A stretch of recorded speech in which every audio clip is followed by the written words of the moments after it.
엊그제 토요일 날 오전 10시에는 푸네 인더스 국제학교 간 본찬이 형을 만났고요. 그 다음에 오후에는 민요셉이라고 그 옛날에 제가 가르쳤던 학생인데 고등학교 때 요리를 했거든요. 그래서 지금 프랜차이즈 50개를 지금 운영하고 있습니다.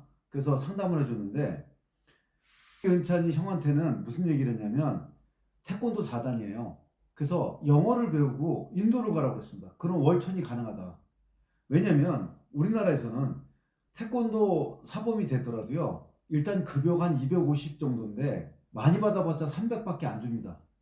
이유는 왜냐면 지금 애들이 줄어들고 있잖아요. 그리고 태권도 도장이 경쟁이 포화 상태입니다, 지금. 그러니까 아이들을 갖다가 단순히 태권도만 가르치는 게 아니라 등하교 픽업도 시켜야 되고 봉고차 운행까지 하고 그렇게 해봤자 300만 원을 넘기 힘듭니다.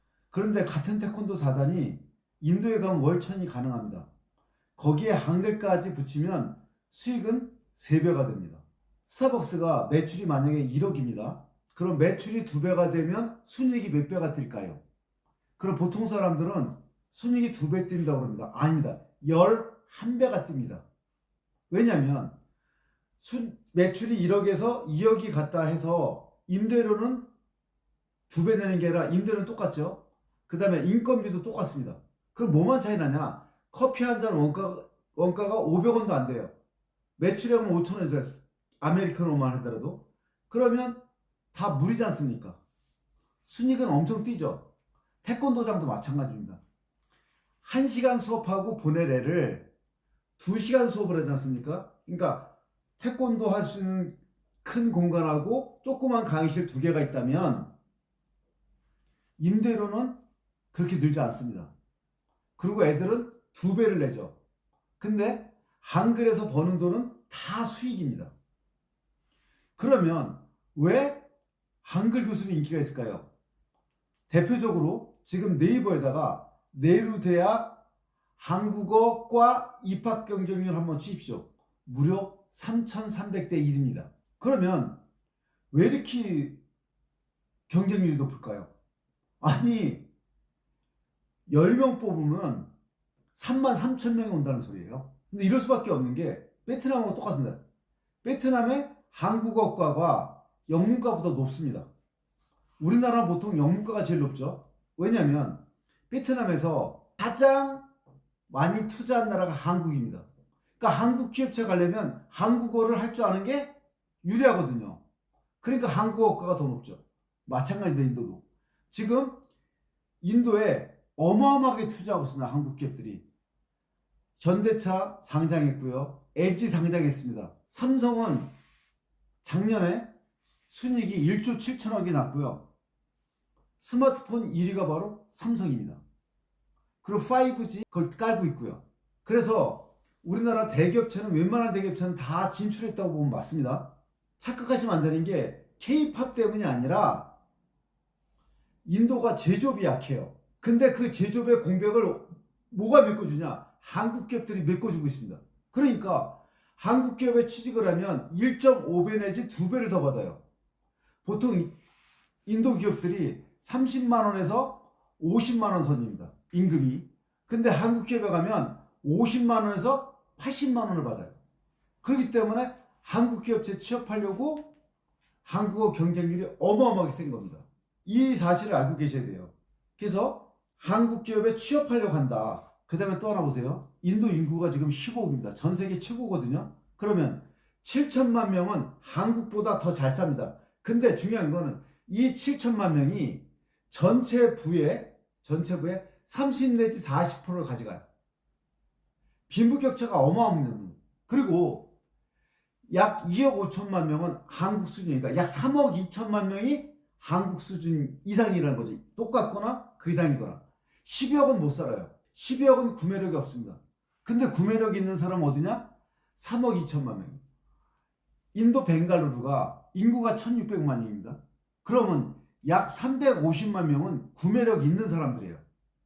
이게. 근데 중요한 거는 5년 내지 10년 사이에 중산층이 2배가 됩니다. 그러니까 3억의 중산층이 약 7억이 되는 게 앞으로 5년 내지 10년 뒤에요. 그러면 벵가루르라는 도시 하나가 지금 350만 정도가 중산층이라 치면 앞으로 10년 이내에 700만 명이 됩니다. 해볼 만한 거죠. 또한 왜 태권도가 유리한가? 인도 부모들의 특징은 자녀 글로벌화 욕구가 강하고요.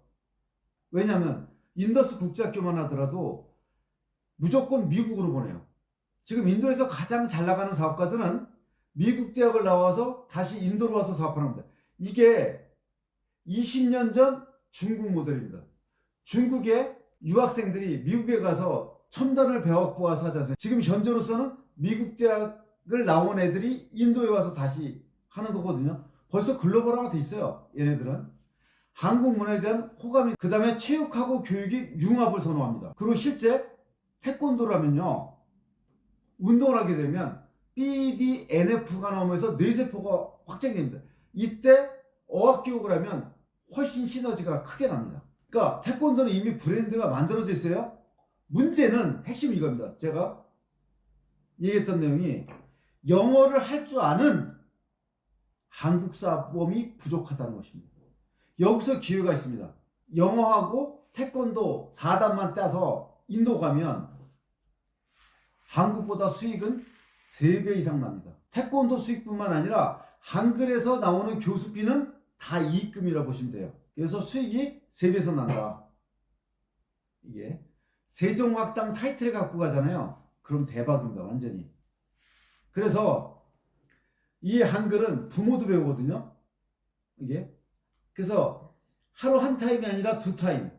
주말반도 가능하고요. 여기다가 무료 K-팝, K-드라마를 상영해주고 한국 요리 강습을 한다든지 이것도 괜찮은 거죠. 지역사회에 있어서. 그러면 K-컬처 커뮤니티를 만들면 금방 수강생이 모입니다.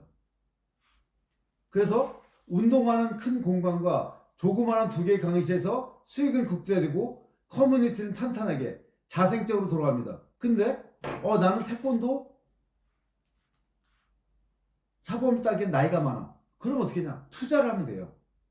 여기서 더 중요한 포인트는 직접 가는 것도 중요하지만 태권도장과 한글 교습소에 투자하는 전략도 있습니다. 지분을 투자하는 거죠. 소득은 3가지잖아요. 근로소득, 사업소득, 자본소득. 그러니까 자본소득으로 들어가는 거죠. 그래서 제가 그날 요셉이라는 친구한테도 이런 얘기를 했어요. 야, 벵가루 가서 한국 식당 해라. 그리고 한국 요리 교습을 하고 거기서도 또 한글 교습을 해라. 그럼 3중으로 벌 수 있다. 브레이크 타임에 한글 요리 강좌와 한글 교습을 해라. 왜냐면 인도 중산층은 K-드라마, K-푸드, 한국 브랜드 선호도가 계속 상승 중이거든요. 한국 음식은 고급 이미지입니다. 식당만 하지 말고 요리 교습까지 붙이면 브레이크 타임에 요리 클래스 한글 교습, 저녁에는 레스토랑 2중 수익 구조가 완성이죠. 영어는 필수입니다. 인도 억양 영어에 익숙해야 됩니다. 의사소통이 돼야 되거든요. 영어만 해결되면 사업할 수 있는 게 무궁무진합니다. 그러면 한국에서 의사와 인도에서 사업을 비교해 볼게요. 한국에서 의사도 좋죠. 하지만 세금이 상승되고요. 앞으로 노인들 때문에 준조사가 엄청 늘어날 거거든요. 그 다음에 경쟁이 심화되고 의료정책 불확실성, 의대 인원 증원 벌써 발표났죠. 그렇기 때문에 해외에서 태권도 한글 교습이 훨씬 낫습니다. 그리고 인도 시장은 성장하는 시장이고 중산층이 확대되고 장기 실질소득은 오히려 인도가 훨씬 유리합니다. 왜? 중산층이 10년 내로 2배가 되니까. 한국은 지금 축소가 되고 있습니다. 근데 인도는 2배 확장합니다. 그러면 어디를 가야 될까요? 대답은 확실합니다. 지금 움직이셔야 됩니다. 지금. 한국에서 사범하면서 250만 원, 몇 년 뒤에 300에 묶일 것인가? 그리고 급감하는 관원들을 때문에 골머리를 썩을 것인가? 아니면 영어 준비하고 인도 가서 월 1,000, 2,000 버는 구조를 만들 것인가? 이것은 감정의 문제가 아니라 시장 문제입니다. 앞으로 10년 동안 한국은 정체 내지 축소가 되고요. 인도는 팽창합니다. 그것도 2배로. 기회는 항상 성장하는 곳에 있습니다.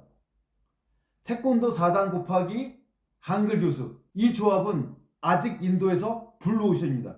지금 준비하면 선점할 수 있습니다. 이제 한국형 엘리트는 사라지고 시장을 선점하는 블루오션 엘리트가 탄생합니다.